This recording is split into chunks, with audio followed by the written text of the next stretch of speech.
Toward love. Is love real? Does it really exist? Or are we just entertaining ourselves? Love is real, but we don't know what it is. The word has been used so carelessly, it's lost all meaning. So what does love mean now? In many cases, talking about adults now, we confuse pleasure with love and love with pleasure. You don't love food. Food is pleasurable. So food can give you pleasure. It does not give you love. And love should be reserved for a relationship between two beings who can love each other. Now, love back is an option. So you need to love someone who can love you back, but doesn't have to. In other words, it's a bit of a risk. You love someone who could love you back, well, they could also hate you back. And that is meaningful. That's love. And if you can't afford to risk that, then you can't afford love. Say there's a woman in a room with 10 men, and all 10 men are telling her how beautiful she is and how amazing she is, and they're lighting her cigarette and buying her drinks and just treating her like gold. Then, all of a sudden, in walks the 11th man. He takes one look at her and says, "Hey, how you doing?" Turns his back on her and starts talking to his boys. That's the guy she wants to be with, the 11th man. Not any of the 10 men who were treating her well all night, but the one guy who couldn't care less. Why? Because for some reason, women don't want nice. They don't want real. They don't want to be treated well. I mean, not at first, and sometimes not ever. And I think that's crazy. And I refuse to play that game.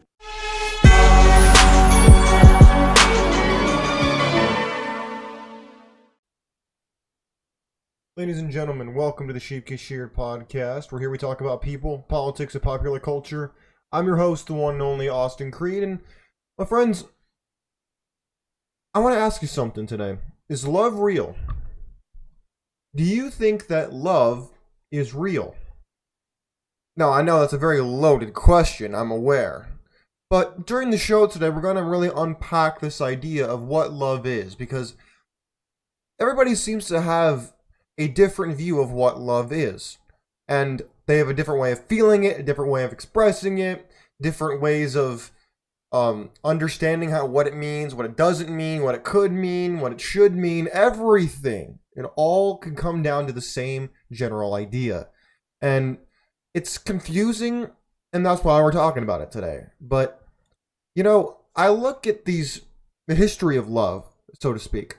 And then you got, look, I want to pull up, I want to show this with some of y'all. Look at this. These are some of the books and stories that people have looked at, and usually when they refer to love, they think about books or stories like Romeo and Juliet, or they think about The Notebook, or maybe they'll think about stuff like Titanic. They'll think about these kinds of books or stories, and sometimes they'll even think about TV shows and movies. Maybe things like Twilight, God forbid, or these ideas of what is love. What are these romantic stories, and why are people so obsessed with them? Well, it's not that hard to really comprehend. I mean, truly, it's not. But we're going to unpack it today, because I think it's extremely important that we discuss this. And look, I want you to chime in on what you think love is, and based on that, why is it important to you? How have you experienced love in your own life, if you have at all? Because some people probably haven't experienced any love at all in their lives. And so they don't really know what it is. They know what it looks like on TV, but they don't know what it's like maybe in real life. And so we're going to talk about that today. And we're also going to be bringing up maybe more, less, there's more traditional ideas of love, and then there's more unorthodox. And so, for your viewing pleasures, I would like to present an alternative idea to love that is expressed not solely in this clip, but it's been expressed throughout many different mediums. But I believe this to be the best example. So here, I'll show this clip with you right here. Give me 1 second. Let me pull it up. And all right, let's play the clip right here. Try not to worry about it, Morty. You're a good kid. And there's not a premium on that right now, but you'll be getting girls sometime after Brad's out of shape. You're missing the point, Dad. I don't want girls. I want Jessica. Ah, well, I remember feeling that way about a young lady named your mom, and that's not an urban diss. Your mom was my Jessica. I remember the first time I saw her, I thought... I should get her pregnant and then she'll have to marry me. I beg your pardon, Rick. Inappropriate. Sorry, please proceed with your story about banging my daughter in high school. I'm not sure you want to take romantic advice from this guy, Morty. His marriage is hanging from a thread. Alright, so for anybody who doesn't know what this is Rick and Morty. If you've never seen this before, I feel sorry for you. But, so, for some basic context, if you've never seen Rick and Morty before, Jerry is Morty's dad, and this is Rick. Rick is the grandfather. And so they're talking about this idea of love, and Morty says that he loves this girl at his school, like the hottest girl in school, and he wants to get with her, and he's looking to his dad for advice, and his dad basically just said that you gotta be the that's you guy. You gotta be the guy at the end of the rainbow to come and save her after she's, you know, been on the carousel for a hot minute. And then you got guys out here like me saying this. So, oh, dang it. Now move the video a little bit. Okay, here's what we're going to do. We're going to finish the clip. I just wanted to give you some background. Proceed with your story about banging my daughter in high school. I'm not sure you want to take romantic advice from this guy, Morty. His marriage is hanging from a thread. My marriage is fine, thank you. Jerry, it's your house. Whatever you say it is how it is, but I think a blind man could see that Beth is looking for the door. I barely have a reason to care, and even I notice. Come on, Rick, don't talk about my parents like that. Listen, Morty, I hate to break it to you, but what people call love is just a chemical reaction that compels animals to breed. It hits hard, Morty, then it slowly fades, leaving you stranded in a failing marriage. I did it. Your parents are gonna do it. Break the cycle, Morty. Rise above. Focus on science. I mean, is Rick wrong? Look, that's what I'm talking about. That is the less traditional idea of love. Here, let's play. I'll play it back one more time in case you missed it, because that is what my view is in a lot of instances. Not completely, but for a large part of it, that's where I stand. So before, let me rewind that real quick. Wait, let's play that again. Listen, Morty, I hate to break it to you, but what people call love is just a chemical reaction that compels animals to breed. It hits hard, Morty, then it slowly fades, leaving you stranded in a failing marriage. I did it. Your parents are gonna do it. Break the cycle, Morty. Rise above. Focus on science. Oh man, hey yo, shout out to Rick, man. That is, look, that's a very cynical view of love, but at the same time, I mean, is he wrong? We look at nature, we look at different animals, because look, those of you who don't know, humans are animals. But when you look at more simplistic animals, that's exactly what their idea of love is. It's an instinct. It's a reaction in your biochemistry that says, hey, this person's subjectively attractive. I like them. I think they're attractive. I want to pass on my DNA. Let's get down to it. That's what it is. That is what it is. Now, I understand. Most people are not going to accept that. They don't like that. That's very cynical. And most people are going to say, but Austin, that doesn't describe my marriage. I love my wife. Our love's like no other love. It's different. You're just bitter hurt. You don't get it. Hey man, I'm not here to make the rules. I'm just telling you that this is a more cynical, instinctual version of love that I believe at least plays a part and has a place, if it's not the placeholder altogether. And you know what? We'll do it live. I'm gonna bring this up. I'm gonna look this up. Twilight example. We're gonna bring this one up. See if this y'all want to see any. We're gonna show the Twilight. Y'all ready for this one? This is gonna be funny. So hold on, let me find a clip. So those of you who've never seen Twilight, I've only seen parts of it. I can only take so much of it, but it's basically like the iconic vampire romance. So I'm gonna look up the clip that. So I've never actually seen this clip because I can't take it. I think it's largely garbage. But let's bring this up. All right, here it is. Here it is. Whoa, Whoa. Don't give me a copyright. Jeez, don't give me no copyright. Come on now. Hold on. I don't want no copyright. Alright. Here we go. You ain't getting no free press on my show. Alright, here we go. I'm gonna show you another example of what people might say. Oh, that's love. You know, that's love, Austin. Alright, here, look at this.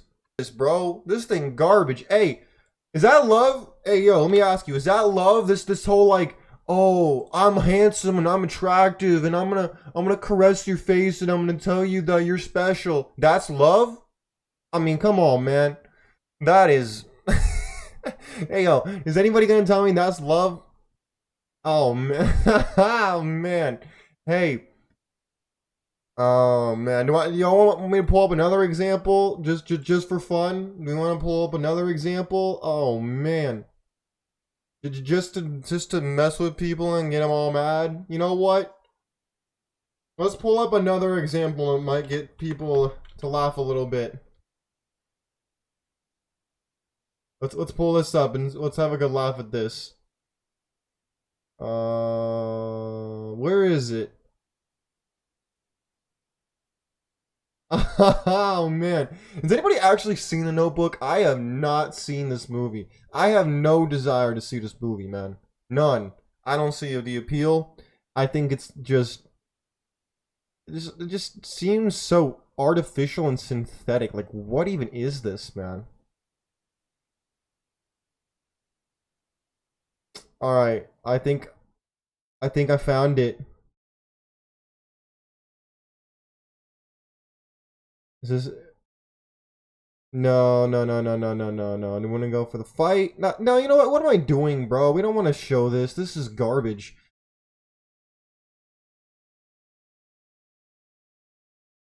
Like, I don't... Actually, no. You know what? Here, we'll show this. Hold on. Let me pull this up. I'll pull this up. Y'all gonna have to let me know. Is this love? Is this what you consider love? Let me pull this up. Alright, here we go. I don't know. I just want to get laid, man. Can we hurry this up? Hey, this man's saying, I don't care anything about what you're saying. I just want to get some puss. Please stop talking. This is what this dude thinking. Look at this dude's face, man.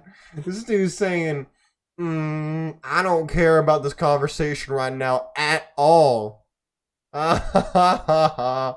Yo, man. This is great. Hey, man. Who likes this kind of stuff? I don't get this at all. This is love? This is what people be saying, oh, that's love, Austin. That's beautiful. That's amazing. We love that. What? Huh? What? First of all, what is this dude wearing? What is this, the 1950s? What are you wearing? Oh my goodness, man. What the? This is love? See, this is what people be swooning over in the movie theaters. This is what your girlfriend wants you to be like. He wants you to be like this guy. Being all like, acting all goofy and acting like a trained animal. Oh, man. Yeah. Tell me something else I don't know. Yeah, that you a simp, man. Unbelievable. Are there any dude romantics in this conversation? Does anybody actually do this anymore? I don't see anybody doing this because, first of all, it don't work. Second of all, like,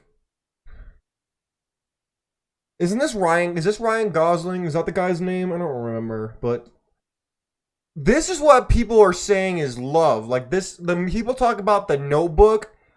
They use it as if it's like a prime example of pure love, and I don't get it. What is this? Okay, that's it. So I've given you multiple examples of what love it could be, what people think it is, the artists and the people in Hollywood and what they say that love is. But the real question is love real? Well, going back to the rabbi at the beginning of the show, I think he had the most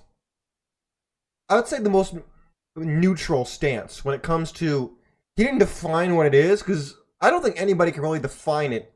The closest I can come to a definition of love is that it's a choice. I used to think it was more of a feeling, but no. The difference between love and lust is one is a feeling and one is a choice. Because you're not always going to feel like you're in love. You know, if you think that love is what you see in a Disney movie, the happily ever after, yeah, that doesn't happen. Okay? Might happen for a year, 2 years tops, and after that, you just think, yeah, I kind of got robbed on this one, coach. I don't know what's going on. I thought I was going to be living happily ever after, and all I'm getting is the ever after part. I ain't not getting the happier part. But see, people have this constant need to seek pleasure. And I love what that rabbi said when he was talking about the difference between pleasure and love. Because people think that love is always pleasurable, when in fact, love is supposed to be built on self-sacrifice, what you're doing for somebody else. That is what it's supposed to be on. But the problem is, love has become something that's what you can do for me so that I feel happy, I feel good, I feel a high off of dopamine, serotonin, and I'm missing one. It's escaping me. It's not oxycodone, is it? I think it's oxycodone. It's something like that. Oxytocin, where it's you just feel bonded to that person. You feel close, and for lack of a better term, you feel loved, valued by that person. I don't know if that's a real thing.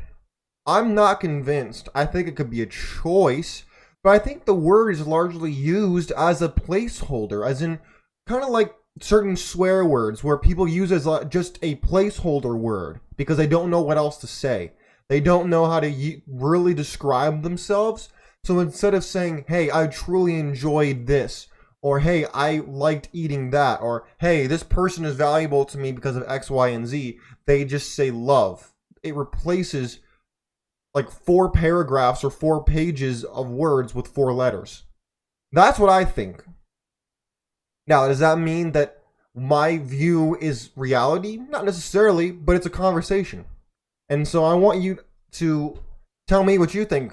Do you think that love is real? Do you think love is an illustrious illusion that's mainly been pushed by artists and people in the entertainment industry so that they can then sell you this or tell you to go on this vacation or watch this movie or follow this person on Instagram or on X? Is that what it's about?